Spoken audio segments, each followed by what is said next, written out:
आज आपण पाहणार आहोत कटोरी ब्लाऊज कशी कट करायची, म्हणून हा व्हिडिओ शेवटपर्यंत पहा आणि चॅनलवर नवीन असाल तर सबस्क्राइब करा व व्हिडिओ आवडला तर व्हिडिओला लाईक करा। चला तर मग व्हिडिओ सुरू करूया।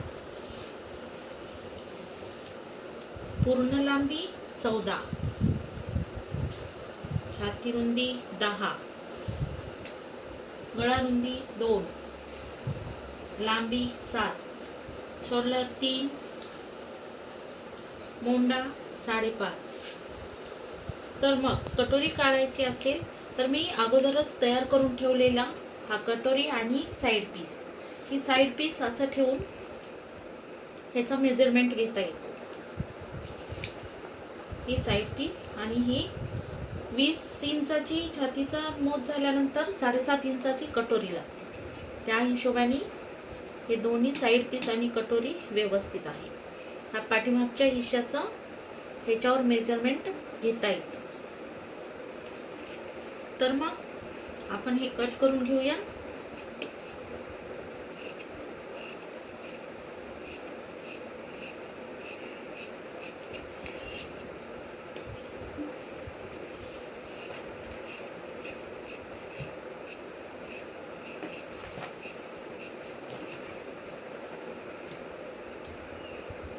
हा कपडा बाजूला ठेवून या सीने काढले, बाही कटिंग झालेली आहे। आता मेजरमेंट नुसार साइड पीस आणि कटोरी ह्या कपड्यातून काढून घेऊया।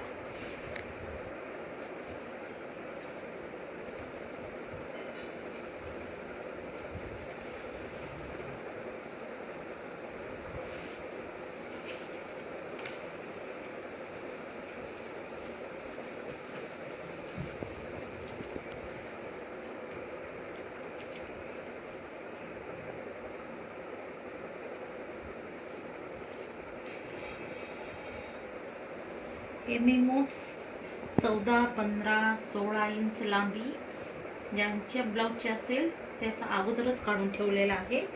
जसे ब्लाऊजची रुंदी आणि लांबी येते त्यानुसार मी हा साइज ठेवून काढते।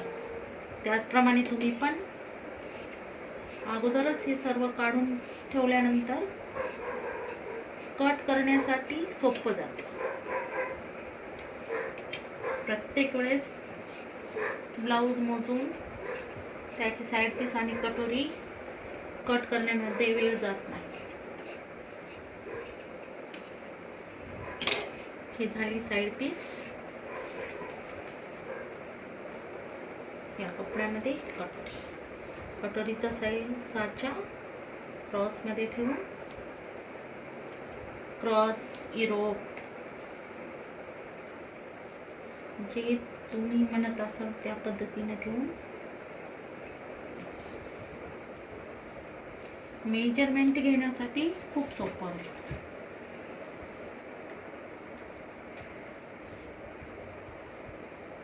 ब्लाऊज किती इंचाचा आहे त्याच्यावर अवलंबून असते कटोरी आणि साइड पीस किती काढायचे।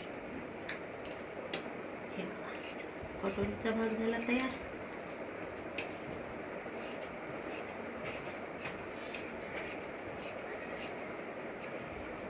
हे थोडंसं जास्तीमध्ये घेतलं कट करून।